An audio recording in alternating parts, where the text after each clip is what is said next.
Let's do it at all. Sure. Ah, come on. All right, it says it's setting up YouTube Live. Uh, Matt Leon, did you ever work with Do Corey it at all. Banks? Sure. Ah, come on. Oh, wait, are we good? Not sure. He used to do stuff with he works for Nvidia now doing something with graphics cards, but he used to be with Gamers with Jobs. Okay. Yeah, yeah. I definitely remember that. Um, I think we're live, guys.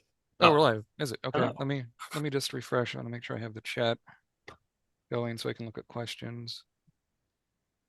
Yeah, Are I we think it live? might have made a different uh, link. Oh, could Oh, it be a different link?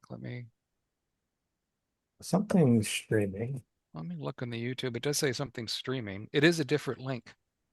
Yeah, okay, let's So we get the need, different if you link. can send that out on social media. Yeah, it's gonna have to chalk this one up to Zoom this time. Just Okay. it was kept trying to load some default stream settings and it wouldn't let me change it. Yeah, if you can tweet out. Tweet it out. Sorry about this. It's the fun of the internet. But but yeah, we've had well, I'll stop talking till we start going live, I guess. Or we are live, but we're getting a few things out there. Okay, I just posted the new one on the X Okay, stream. great, good. No, Well, we had go like ahead. 4 or 5 people waiting too. It really stinks that it did this. Yep. You think we should post it somewhere else? I will post this link in the other room and tell them just to go to this one.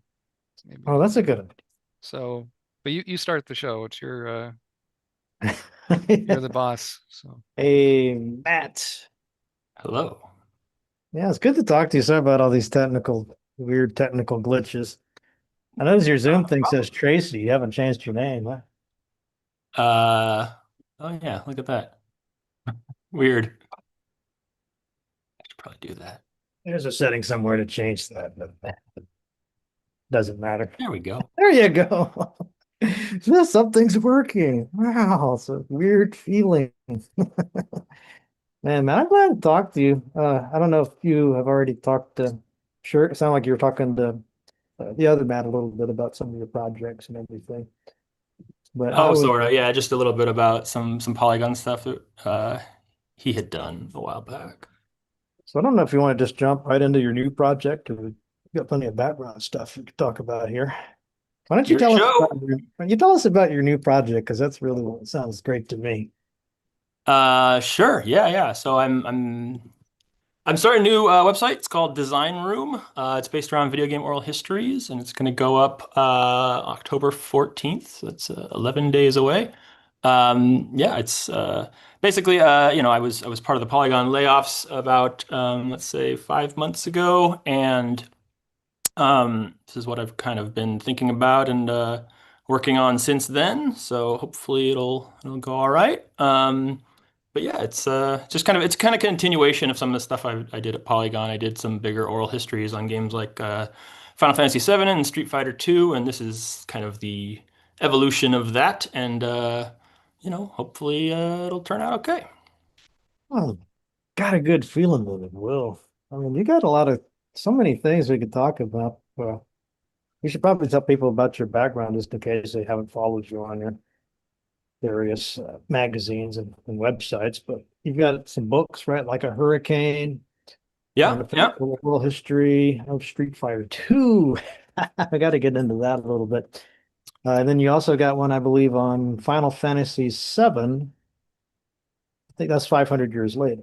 That's right. Right. Yeah, yeah, yeah. Both of those were articles on Polygon that kind of became books. Final Fantasy was originally just it was a very big article that we did that we spent I don't know a couple of years on and put together in a really kind of elaborate way. And then when that was done, we were like, hey, maybe we should turn this into a book. And so we basically just published it as a book. We added a few little extra things. But then Like a Hurricane was like the second time around, we kind of planned it that way from the beginning. So it was a series of articles that were all kind of chapters of a book. So we knew we were going to make a book all along. So we kind of put it together that way and planned it out. And so that was a bigger project. And then that book ended up coming out again after a couple of years. They both took a long time. But yeah, it was fun. It was kind of playing around with the idea of like what makes sense in print and what makes sense on a website and how many words people want to read in each and that kind of thing. And it's a long process. Yeah, we're definitely live. If you're wondering, double check that just to make sure. Always get Yeah, I to look. have it in the background so I can look at the chat, and we got GoTrek44 says yo, so yo back at you. Yeah, we're good. And We're good. We're silent. So okay, I got to turn and that off. and I guess if I say Matt, we're all three Matts on here. That's a bit confusing, but when I say it, I'll just assume Like it's Matt, I'm Matt. He's yeah, yeah. also Matt with two T's. Yeah, that'll. Anyhow, but Matt Leon. So I believe we've had some people on the show, Matt Chat here, that you've worked with before. We've had Jeff Green on. We've had Bob Mackey. Yeah, yeah, both of them for sure.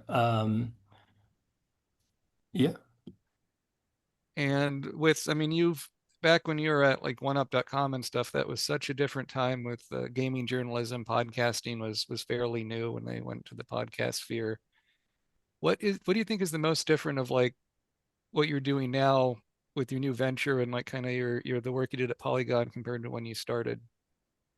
Um, yeah, I mean it's changed in so many ways. Like I think the whole I don't know, I hate to use this phrase, but like media ecosystem is just completely different. I think, I if you go back even further, like I started doing this about 30 years ago. I was doing like a print fanzine when I was a kid out of just like printing it on my grandparents' printer and mailing it out to people. And so from there to like seeing magazines kind of thriving to seeing magazines falling away and seeing websites kind of thriving to seeing websites kind of falling away and like social media thriving and with video and YouTube and Twitch and everything else like it's just like there's huge kind of waves of how things have changed. If I was looking specifically at like the one up days, like yeah, like that was they were in, they were kind of at the beginning of podcasts and video as well, but I would say even more in the audio side. And I think a lot of that was just because they had kind of a just kind of like a captive audience for that stuff. They didn't people didn't know where to go or they didn't know that they could do that on their own. So having a bunch of people in an office kind of just who could get together and very quickly, easily do this kind of stuff became a very easy way of getting it out there. And it helped that we had like a lot of people who were very kind of charismatic and like good on camera and good on podcasts around the office. And that stuff just all kind of worked out very well. I kind of avoided a lot of that stuff. Like I helped set up some of it behind the scenes and I helped like set up, like if there's gonna be a preview event on the One Up show, I would sometimes help like set up the like getting like exclusive footage for it and stuff like that. And I was on there a few times and that kind of thing, but generally I preferred to kind of be behind the scenes. Um, and so like what I've done basically since those days and to now is mostly kind of text-based interviews with developers in different formats. Sometimes that's like long form articles, sometimes that's shorter things, sometimes that's like oral histories, which is what I'm kind of doing more now. But it's very much just kind of, you know, doing my own kind of thing fairly consistently for about 20 years now. And then like as things have changed around me, I've adapted a little bit, but I've kind of kept trying to do the same thing I like to do. And so, I feel like I haven't maybe evolved with it as much as some of the rest of the industry has. But, that's how it goes. Got a link here. I think I can get this to work to some of your earlier articles. I was having some fun with this. Is that showing the right thing? Yep. Yeah, Yeah, I can see that. Yeah, these are some great stuff. You had one on here about game boxes. I guess it's been a little while, but yeah, that one is that's something we talk about a lot on this channel. You know, people like to collect the old game boxes and Yeah, see, what you're looking at is like the last year or so of like what I was doing, which um, there's some good stuff in there, and there's some like really not terrible stuff, but stuff that was just like very kind of quick hit turnaround things. So yeah, I'd say if you really wanted to look at like the bigger stuff I've done, I would go to my personal site, which is rooftopshouting.com. that has more of kind of the things I spent more time on and kind of stuff I Oh, really cared about rather than kind of just like the day-to-day stuff. I like a lot of stuff on Polygon's too site too, but if you really yeah. like, I think there's more probably to talk about with these stories than there is with some of the other ones. The Xbox game that made Microsoft apologize to Saudi Arabia. Hmm. That's a good clickbaity headline there. It's not though. It's a real story. I know, but I mean, I got to click on it now because I'm like, Yeah. what is the game?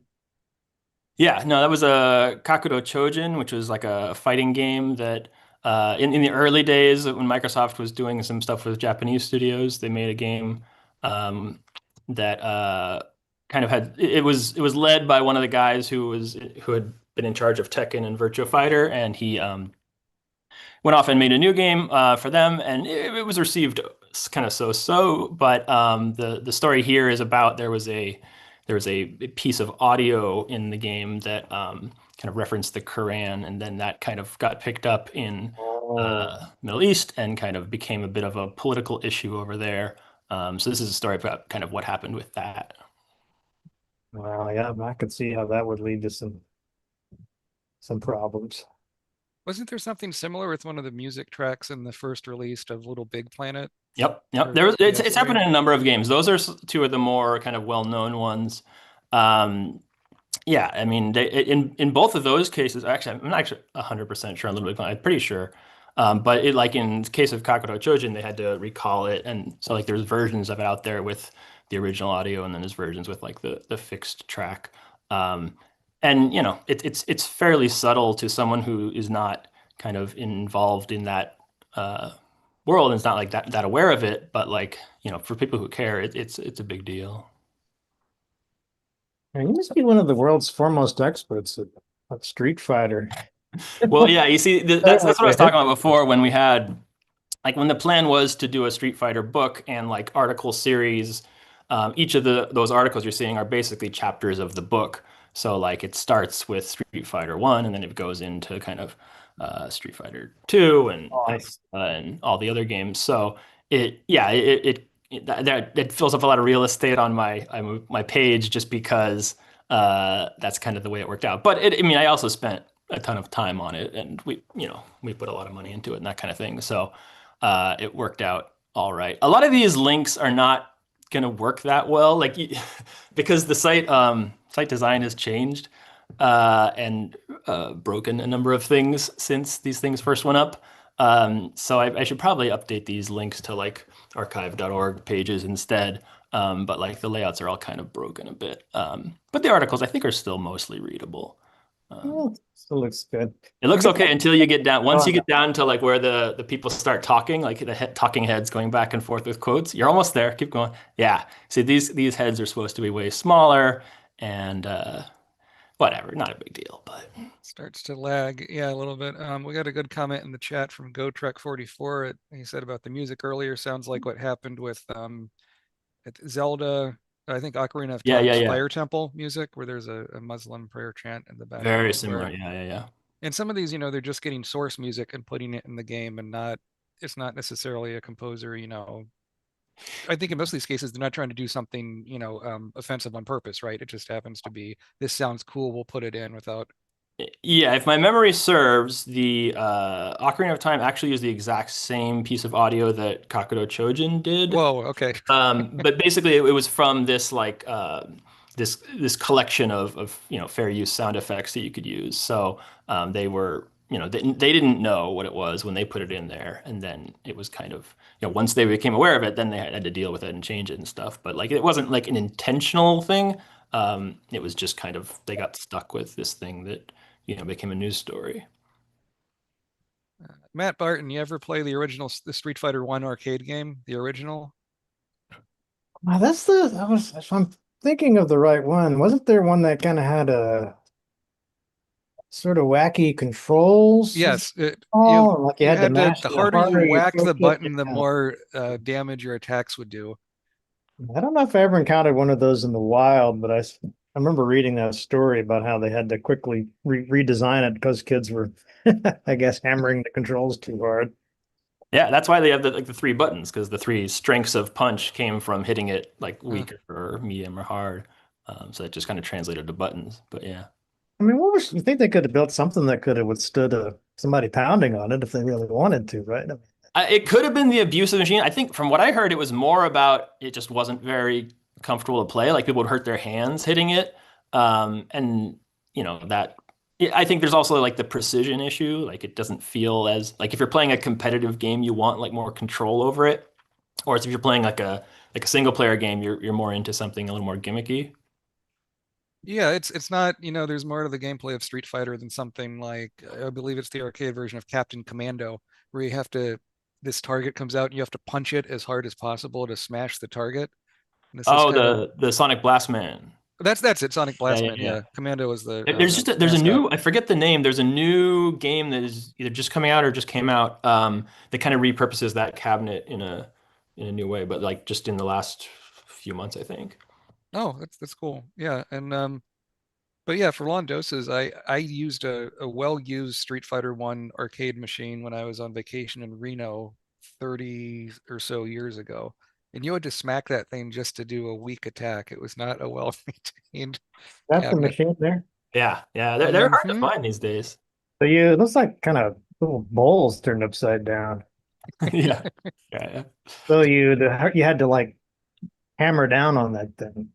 Yeah, it was this whole like thing that, Capcom was trying to get into doing like bigger, kind of more experiential kind of cabinets where they were trying to compete like against like Sega and places like that that had if you look at Hang On where you're sitting on a motorcycle and things like I think Capcom was kind of trying to get into that market a little bit, but it didn't really end up working out, and they had a lot of success with like more traditional games instead, but it was in that sense I guess it was a failed experiment, but it kind of worked out for them in other ways. The more I think about it, I see why they thought this would be a good idea.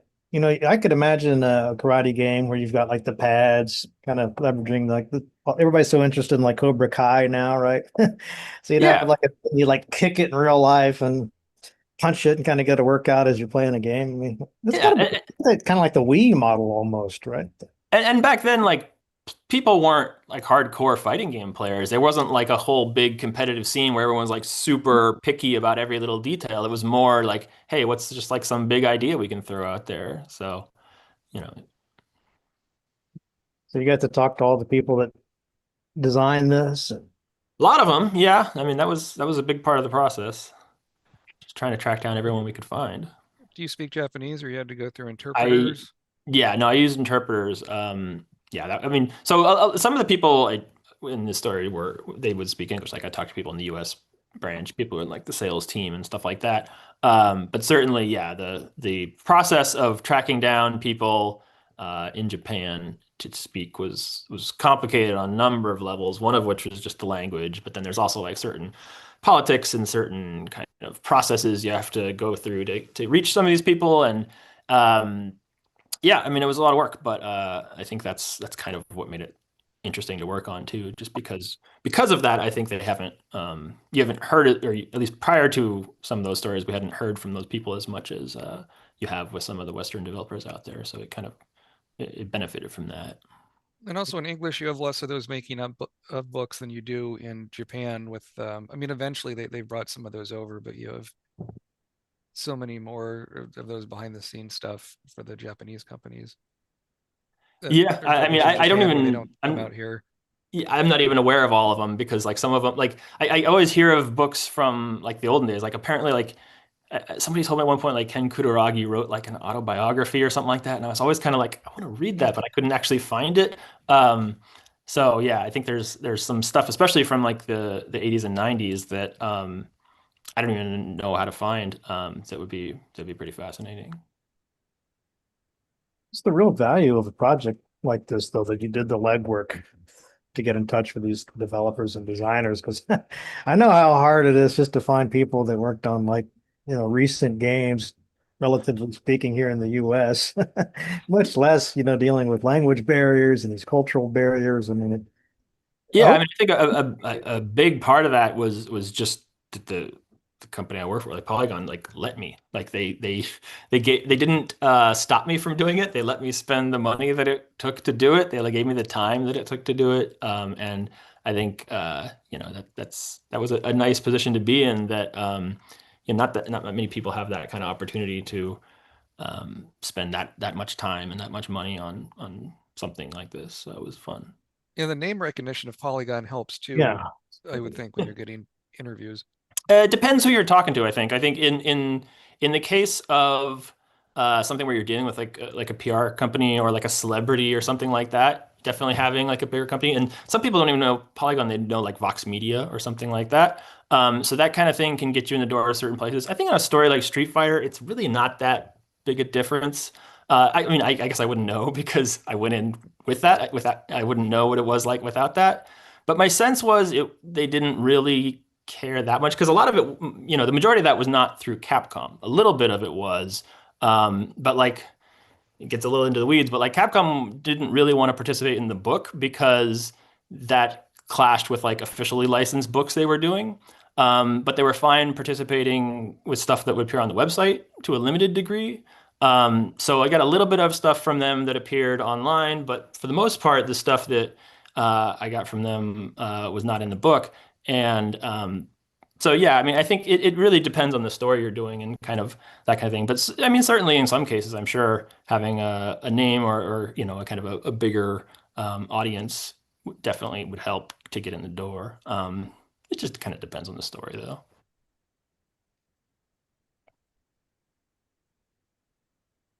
What was the publisher you used when they were turning these articles into a book?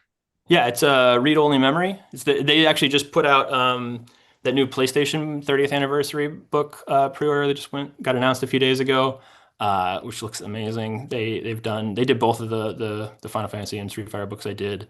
They did some like an old Genesis book that was really good. They've done a bunch of stuff. Dreamcast book. Um, they did that one, the Sega Arcade pop-up book, where you open it up and like the old arcade cabinets like fold out. What? Yeah, it's great. What's that? That's who did that one? Read-only memory. Oh, it's a pop-up book? Yeah, I think I might actually have it. Let me see if I can dig it out. Hold on. Oh, I love pop-up books. That's cool. I mean, that's something really where a physical book makes a difference as opposed to you Yeah, I'll can't find do it a later. digital version of a pop-up book. Exactly.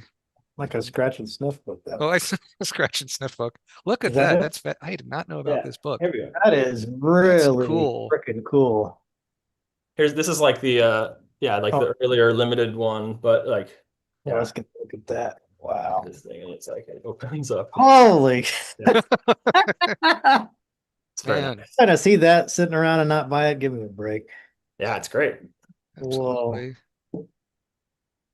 In the chat, we have a few things here. We have Eric Cartman says, "Yo, Mats, how y'all doing?" Hello. Hello. I don't know what else to say to that. Go Trek 44. Raphael says, "Hello, Matt." Hello. I assume he's talking to all of us. Trek 44 says, I wonder how it would feel like if you threw a Hadouken. Would it hurt afterwards? I guess it would hurt your hands too, because the fire of it, I guess. But I guess I could ask it's kind of a throwaway question almost, right? You probably heard it a million times, but I teach some of these game studies courses here. We just covered some of the sort of Street Fighter and Mortal Kombat era and all that stuff. And one of the things I always ask about is whether the games like that lead to real life fighting. Like the kids, do they play Street Fighter back in the day and then go out and punch their brother? I don't remember that happening. that's like the kind of thing you would hear on like local news reports that are like want to Yeah, it's like be so scared in fake. video Nobody games. does that, but Yeah. I remember this is just a random thing. I remember I think it was Tips and Tricks. At one point, they wrote like a column in one of their back pages that had like some reports of like people getting into actual fights at an arcade over a game. And then they had to like retract it a month or two later, like, oh no, we don't condone these kinds of these didn't actually happen. And yeah, it was kind of funny. I always thought it was kind of an alternative to fighting, right? You got a beef with your friends, so you're like, I challenge you. to a game of Street Fighter. I can't claim to know the psychology behind it, but yeah, I mean, people will say like, oh, they get their aggression out or whatever. I could see it working either way. I have no idea. Do they ever I get sued or have to deal with concerned citizen groups, that kind of thing? Did Capcom got some of that when they were working on the game? Like I remember there was like, like we're talking about like local news kind of reports of people asking them questions. They got some stuff over like so there was a scene in the beginning of one of the games where like there's a bunch of people like cheering on two guys fighting outside, not characters from the game, but just like the opening kind of scene to set up the game. And there's like a white guy who punches out a black guy, and that got a little bit of a reaction there. And then some people got upset at Capcom over that, which is understandable. And I think there's different it's complex issues there because like I think the racial awareness that you see in the West is not necessarily the same as it is that you see in Japan in terms of how that stuff would come together. And so that's definitely part of the book and kind of getting into some of the kind of complicated uh, feelings and kind of background of how that kind of stuff came about. Yeah, and I mean, speaking of Street Fighter, they announced the cast of the Street Fighter movie. Yeah. There's a new one coming out, the third reboot, uh, As, where yeah, wow. I think it has to be better than Legend of Chun-Li, but I don't know. I guess we'll see. It's really tricky with Street Fighter because you have so many characters and trying to cram them all into one movie is a tall order. But what did you think of the Street Fighter movie game? Because I thought that was a pretty fun part of the book. Yeah, that was one of the most fun parts to work on, I think, because it was one of the games that had been maybe the least talked about. Like people didn't know that much about kind of what happened with it behind the scenes and everything. So we got to kind of introduce a lot of that, which was fun. It was also really interesting because I think one of the things I like with the oral histories that I've done is kind of showing different sides of things. And like, so in that case, it was a very clear distinction between, the studio, Incredible Technologies, that was making the game, which is in Chicago, and then like, and I guess there's different groups too, because there's also like Capcom had a group in Chicago, and Capcom had an office in LA or in the Bay Area, and Capcom obviously was headquartered in Japan. So like seeing all these different groups and how they interacted with each other was interesting, and I think that was one of those cases where like it would never happen these days, but back then, they gave this team that had made like these games Time Killers and Bloodstorm and like very violent kind of arcade games. It's also the team that went on to make like Golden Tee, the golf games that kept them going for a number of years. But anyway, they had been given a lot of like freedom to make this game. I think Capcom was kind of like, yeah, we want something that's going to compete with Mortal Kombat, so you guys can go just kind of, that's Western teams know how to make games that look like Mortal Kombat, I guess. Teams from Chicago, so why not? And so they had like all this freedom to kind of do whatever they wanted with it, with like this huge license at the time, which is very kind of strange in retrospect.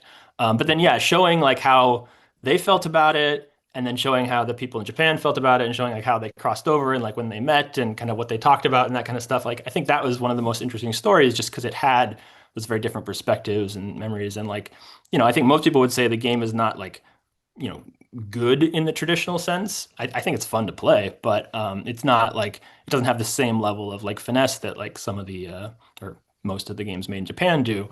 But I think yeah, so like showing the cultural differences between the teams and how they would get together and kind of try to work together, but it was kind of too late. And I don't know. Yeah, it's an interesting story there. Like, and it, you layer in the complications with like working with the actors too, because they had to film the actors from the movie for the game. And like, there was this whole big thing where like the actors decided they found out the game was more popular than they realized, and then they decided they wanted more money to be in the game in addition to the movie, so that like held up the game and all this other stuff. So yeah, it was I think that's one of my favorite stories I worked on, just because there was all these kind of stuff going on behind the scenes. Yeah, Matt Bradley Shergi, you're working on a book about movie games, right? The games based on Um, movies and movies based on games. That seemed like a good one to cover. it it could be, yeah. Um, Definitely. That's one of it depends on what it'll focus on. But yeah, and I mean, we got some stuff in the chat here. Meat Pockets just came to say Mattception. Long Mattception. Mattception, three Matts, I guess. Long John Baldry said, this is a bit of a spicy quote. Wasn't Van Damme baning 8 balls of coke for that movie and Kylie Minogue? There are quotes to that effect. I can't say for sure, but Can't I've Right. confirm seen. or deny. McAllister says Matt cubed again with the Mattception thing. And then Trek 44 says Raul Julia is a legend. Raul Julia in a game is godly. I believe because of Raul Julia's health, they had to use a stunt double for that game. Sounds right. Yeah, I think that was Yeah. his last movie, if I'm not mistaken. Yeah, I'm not sure what he did. Yeah, I think so. I think Street Fighter might have been last. He also did Adam's Family Values around the same time, and he was unfortunately not in the best shape for those. But I mean, people, kind of make fun of that Street Fighter movie, this original one, but I think it has some good lines in it from the writer director Stephen E. D'Souza, and what people remember the most is Raul Julia as M. Bison Hmm. saying to Chun Li, played by Ming Na Wen, where it's like, when your father, when I killed your father, it was the most important day of your life, but to me, it was Tuesday. Yeah, it's iconic. People still quote that. Like, I probably see that quoted on like a weekly basis. Huh. Well, I was going to ask you, Matt, about the oral historical side of all this and kind of what that means. And one of the things I imagine that comes up a lot, especially when you've got several people talking about the same game and they're trying to remember the same series of events, and you end up with contradictions Yeah. and conflicting accounts, and you're trying to sort of, as a historian, you're trying to, well, I mean, what do you do? Do you sort of synthesize them? Do you get both sides? Do you uh, you make a judgment call on what sounds the most likely? Yeah, how do you handle Definitely not that. Yeah, no, I think that's one of the most interesting parts of the format, I think, is that there's often things that you can't prove one way or another. So you'll get people who, yeah, like you say, remember things differently or have a different opinion on things. And I think as much as possible, you want to show both of those sides or all of those sides in some cases. Um, it's interesting. Like I think there are certain things that, when we're reporting on the game history that are facts that you have to try to like, okay, what documentation can we get? What like proof can we get that this is real? But a lot of these are memories or stories that you can't always prove 100%. You can get different versions of them, and I think showing those versions is really interesting. I think there's a sense that, I think most game history stories are based on interviews with like one person. So like you'll get games that like you've heard the producer speak to or the director speak to like 100 times, but you haven't heard anyone else speak to. And I think that's where a lot of the opportunity is for or doing more interesting stories, because like not everyone's going to remember something the same way or have the same opinion on something. And I think showing those different sides of it makes it much more interesting, because there's not like most of these things, there's not like I don't know. It's not even necessarily like a fact. It's just kind of there's different sides of it, and I think that's kind of where it gets interesting. Were you familiar with like oral histories by Studs Terkel, like Working, or like what sort of oral histories had you read before that kind of made you interested in the format? The one I remember, the one that kind of got me interested in the first place was actually, it was a Vanity Fair article, I believe, on The Sopranos, which Hmm. I haven't read in a while. I don't remember. Like if I went back to it, I'm not even sure if it would hold up. But like at the time, I just really enjoyed the format. Like I was reading, I was like, this feels different than what I'm used to.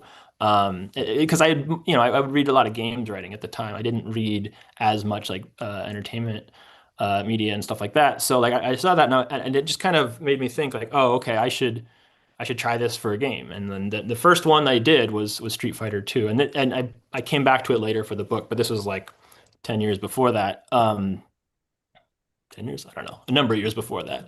But yeah, so it kind of made me think like, okay, that's a good example of like you've heard of, one or two of these people who worked on these games talking. At the time, that was an interesting game too, because like, you know, even the kind of their titles are different, but the equivalent of like the director, the creative director, lead artist, and that kind of thing, like really hadn't done interviews in the West at all. So then like you got their perspectives, and then but then there was also like all these other people who'd worked on it who you hadn't really heard from. So like I think getting those different people in there was very interesting. And yeah, I just like I kind of like the rhythm of it, like where you can kind of bounce back and forth on quotes. I like that it makes it easier to just include the good stuff instead of like including entire interviews. Like, I think there's a lot of interviews, like even the Matt Chat interviews, like there's a lot of great stuff in there, and there's a lot of filler in there. It's just like the nature of doing like long extended interviews.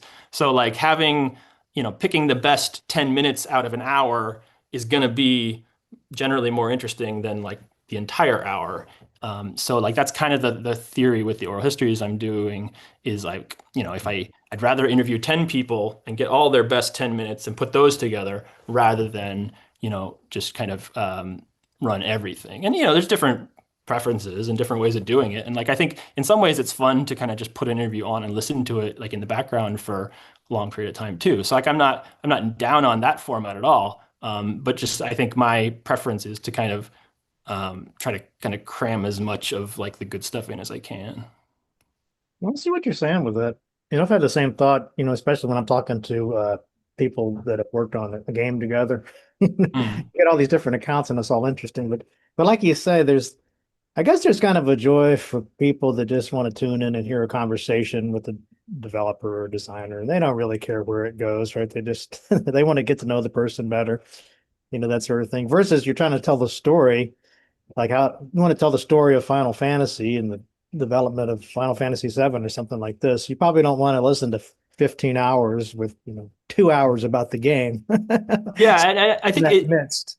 it's a different kind of interview too. Like if you're talking about like an audio or video interview, a lot of times it's fun to kind of go off on tangents and like go to what's most entertaining and like what the most interesting conversation is. Whereas like when you're doing like these oral histories, it has to be a little more structured. Like I have to ask the same question of 6 or 7 people because I need them all to kind of like comment on that and like kind of get those comments to fill out a section and stuff like that. So um, in some ways it's more like I think my brain works well that way. It's more like organized and less kind of like um, I don't know, just kind of over the top in the moment kind of stuff. Um, so yeah, I mean, I think there's great benefits to both formats. And as a journalist, you prep your questions, but then when you have the conversations with the people, it often goes in interesting things you can't predict. And so Yeah. you have to be a bit loose with that. And then on the other hand, I'm sure you've done this too. I've been in junkets where you just have one question to ask to someone, and that's all you have. And I had one of those early on in college with Sinbad, the comedian, was in Atlanta for some reason. So we all lined up, me next to a journalist from like Jezebel magazine or whatever the hell, and asking Sinbad one question. And he wasn't even there to promote the movie we were covering in the theater. But still, everyone had to come up with something, and that was stressful. And the guy's coming closer to you. You got to ask him a question. And so, What's the yep. question? What's the You ask him question? what movie he was a genie in? Right. Yeah, the Shazam meme. No, Yeah. this was back in 2000. Yeah, 2000, 2001. Hmm. And I asked him, you're normally known for comedies. Have you thought of doing something that's more of a drama? And it turns out had just shot something for Showtime where he played a firefighter. I think it only lasted one season. But afterwards, I got some nice compliments from the journalist about twice my age. So that was nice to hear him, a little 19-year-old pipsqueak in line.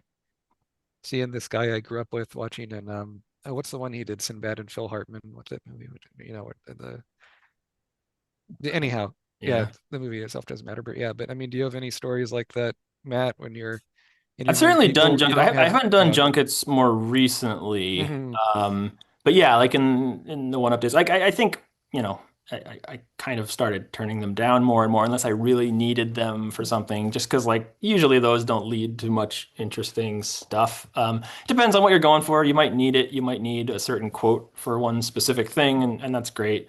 But then it's also like one of those things where like, you don't want the other person who's in the junket to use your thing before you have a chance to get to it. And Yes, like right. I've literally gone into junkets where like I knew the other reporters in there, and we'll like make a deal ahead of time. I'll be like, okay, the first 15 minutes of this are mine, the second 15 minutes are yours. I'm not going to use yours, you're not going to use mine, that kind of thing. Because like PR just wants to like maximize what they can get out of it. So like you kind of have to work around that sometimes. But yeah, I mean it's not a good format for getting interesting stuff. And I think that I, I don't know how common it is these days because I've kind of been out of that part of the world for a little while. But generally, yeah, like I try to avoid junkets unless I really need them for something. Um, and it helps, like when I'm doing oral histories, they're usually on games that are not kind of in the current PR cycle anyway. So I typically don't have to worry about that as much. There are times like when there'll be in like an embargo or something that lines up with what other people are doing, but it's not as big a deal for what I'm doing these days. In the chat, Lon John Baldry again says there's only so much you can transfer to a movie from a video game, and that would be hard to balance. Yeah, I mean a game like it's kind of like what was there was the Kamiya thing that he was talking about a little while back where like you know um is the story of Bayonetta as important as like the mechanics of Bayonetta? And like this is you could go on long versions of this conversation. I personally have typically I'm not as interested in game stories as I am in game mechanics, so like I think that informs a lot of what I cover and kind of how I approach things. But I think it's totally valid to have the complete opposite view and view it that way. So I think that plays into kind of how movies come about too, and that like most games are, I mean, maybe not as much these days, but I think in general most games are still usually like created as mechanics first and story later. And so naturally, I think that's gonna have trouble when you're moving it into like a medium that is typically story first and other stuff later. But I think it just depends on the game. Like obviously there's been a lot of progress there. Like if you look at stuff like Last of Us and everything these days. So Last of Us Fallout. I mean, one of the worst story examples I can think of was on PS2 there was a game, Xenosaga Episode 1, Der World der Mach, or I mangled that German there, but yeah. the opening cutscene goes on for 30 minutes. It says, "Do you want to save your game?" And then it goes on for like another 30 minutes. Yeah. And I think you can skip it to its credit, but still, it's kind of an extreme of like the excess where it's like we can put a game on a DVD. What do we fill it with? Oh, movie clips. Yeah. Well, I got a question here I thought would be fun to talk about. So, do you see any parallels between the arcade boom and any trends of today? I mean, sure. Yeah. I mean, when you say arcade boom, my first thought is like, which era are you talking about? Because I Yeah, I mean, was it's just probably thinking. biggest in the 80s. I kind of grew up on it more in the 90s when it was still somewhat big. Although even in the 90s, some people were like, arcades are dead. And then like, even like when you still had like Street Fighter and Mortal Kombat, NBA Jam and stuff like that. Mhm. Um, I mean, the most obvious thing that comes to mind is just kind of monetization and how there's a lot of similarities in mobile games and how they're, you have to, virtual currency is some ways is similar to putting like a quarter in an arcade machine. Although it's a lot more evil these days, or certainly it feels that way. And Um, fees and all that. yeah, but yeah, and very simple things like just making the games more difficult, so you have to put more quarters in, or so people have to keep playing. I think that stuff is carried on. It's a little different, and every game handles it in ways that work for it, but there's certainly similarities. So, what are you thinking about for your oral histories in the future? Are there other franchises that you want to look at? Or Oh yeah. a wish list? What's Just that? you have a wish list or I absolutely top have a wish three list. or I'm very hesitant to mention what's on it because I worry that like could jinx it or make things harder to come together. It's one of those tricky things too because like it's not as simple as just saying like I want to do this game and going and doing it because uh some games are easy to pull off and some games are very hard to pull off and because you need a lot of people to speak to it. Like in most cases, like older games, I could almost always find like one person who could talk to it. But if I'm doing like a bigger oral history and I want to get like 10 or more people to speak to it, um, you may not know until you've put a little bit of time into it whether it's going to work or not. Like you may have to kind of start interviewing people and start kind of pulling on some of those threads to see what's possible. So there are stories that like I've been looking into for the last few months that I don't know if will happen or not. So like I have a big list of stuff like that, some that I've started working on, some that I want to work on, that I really don't know what's going to be possible and what's not. I have a sense in some cases of like, oh, this is more likely or this is less likely, but I don't always know. So yeah, I mean, there's definitely a list of things I want to do.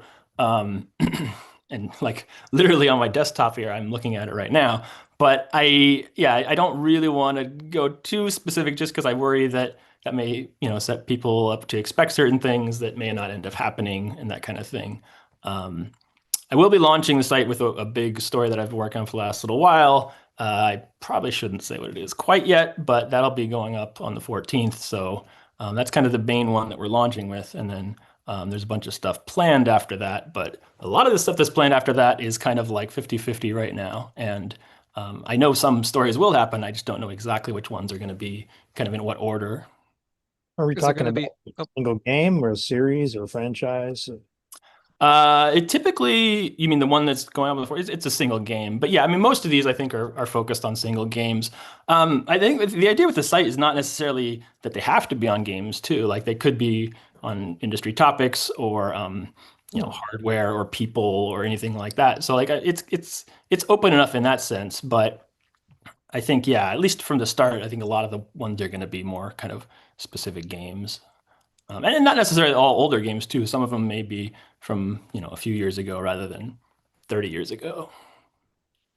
in the chat, GoTrek44 talks about, I think we mentioned earlier about story in games versus mechanics. And he has a quote from John Carmack: story in a video game is like story in a porno. It's expected to Uh, be there, but it's not important. That's John Carmack, I think, said that. Yeah, Carmack. Yep. yeah, it's a famous quote. And I think that was more true back then than it is now. Because like, stories in games have gotten so much better. And there are games that are genuinely worth playing only for their story now, which I would say probably wasn't the case 30 years ago. Man, I might get in trouble for saying that. There's probably some games that were. But yeah, I think generally that it has been somewhat true.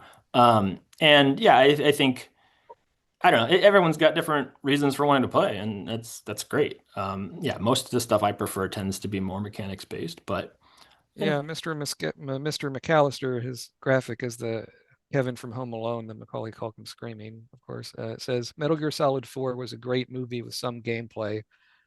I yeah, think it's an example of a game where it's more. Oh, we got Matt Barton is going through the hallway.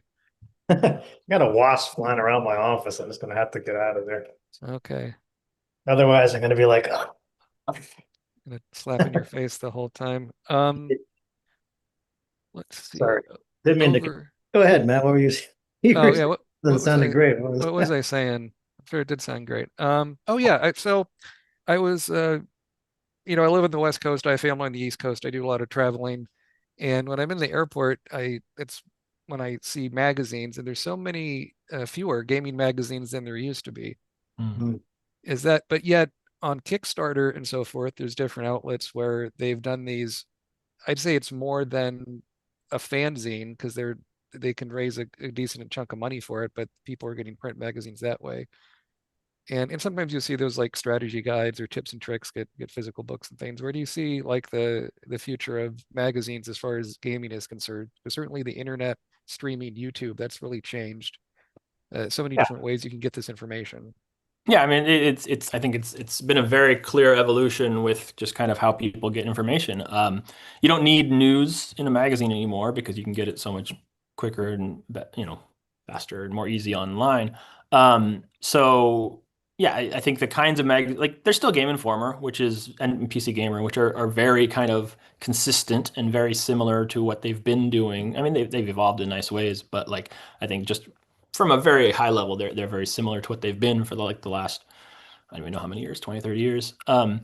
And those kind of have that nice kind of tie to the old days, I think, in some ways. But yeah, like if you look at the new magazines like Lock On or Profound Waste of Time and On and places like this, um, they're I mean fantastic. I think in many ways far better than game magazines were in the old days. People might not feel that way in some sense just because game magazines in the old days had the benefit of like it wasn't just about the craft of the magazine, it was also they were introducing you to all this new information. So there was a different kind of context there and you had Like when you got your new EGM, you liked reading what people who were writing it had to say, and you like kind of seeing the way the magazine was set up in that. But you also got this whole thing of like, oh, I get to find out about the new Mario game or the new Street Fighter or whatever. And so like that sense of getting both of those at the same time, I think has kind of gone away to a degree.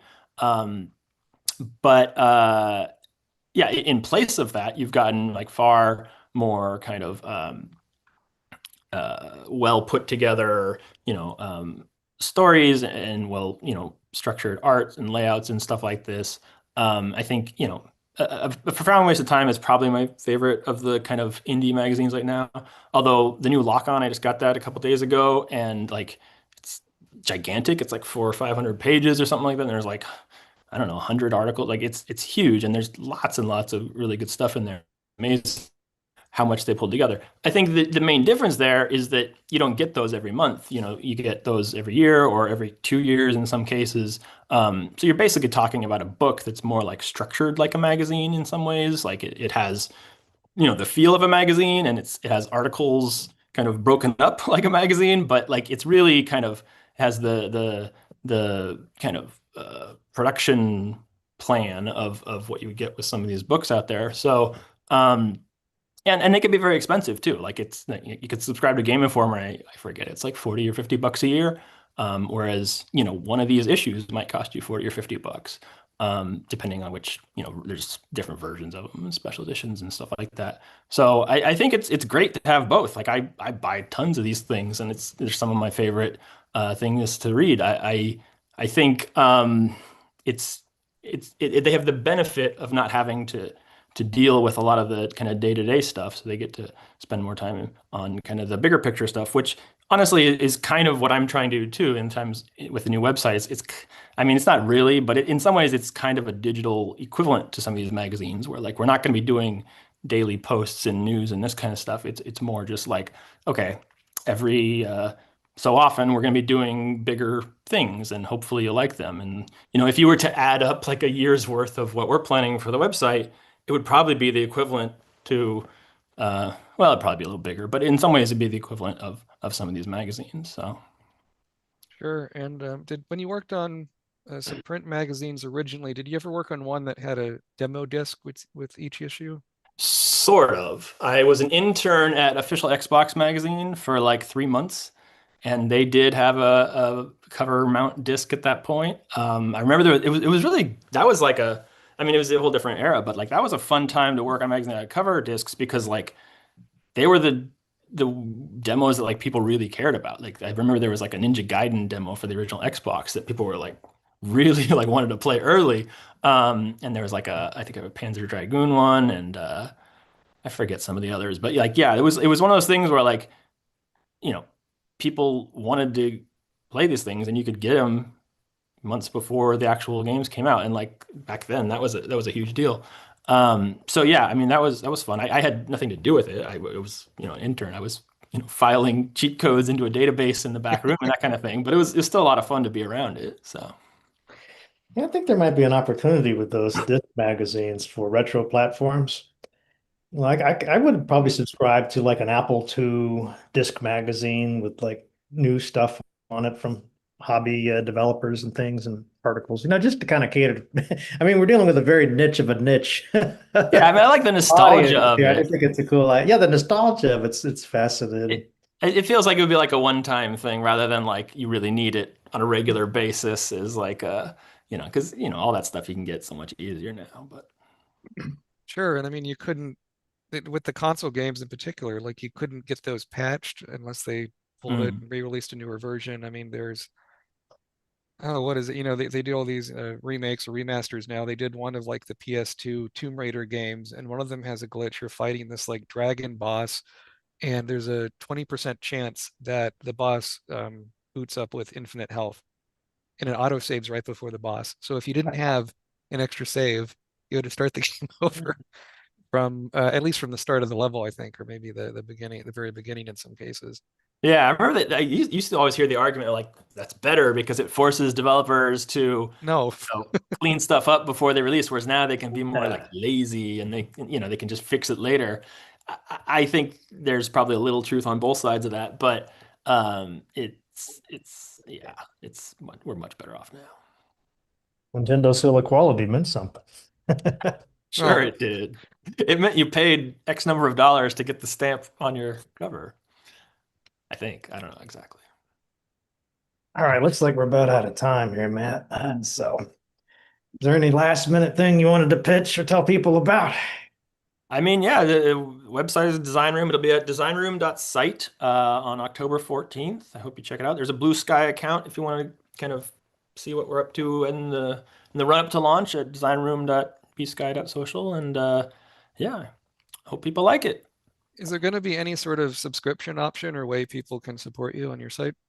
Yeah, there'll be so we're gonna have oral histories, which will be free, and then we'll have kind of bonus stories tied to those, and kind of extra stuff for people who subscribe. So, hopefully that's a good balance. It's always tricky because like I have to charge in order to fund this stuff, but I want to give it away for free, so I'm trying to kind of find that balance between the two, and I think it's looking okay, but we'll see how people react. Interesting times. Yeah. Yeah, thanks for coming on the show. It's been awesome. I'll have to get you back on maybe further along with the site, and we can Anytime. Yeah, thanks for having me. This is a fun. follow-up episode, maybe see how it's gone like 6 months later. That'd be fun. Here's hoping it's still going in 6 months. That's the goal. Yeah. And we could do an oral history of oral historians in the games. Ooh, nice. Hmm. All right, man. Thanks again. All right. Thank you guys. I appreciate it. You're welcome. Too,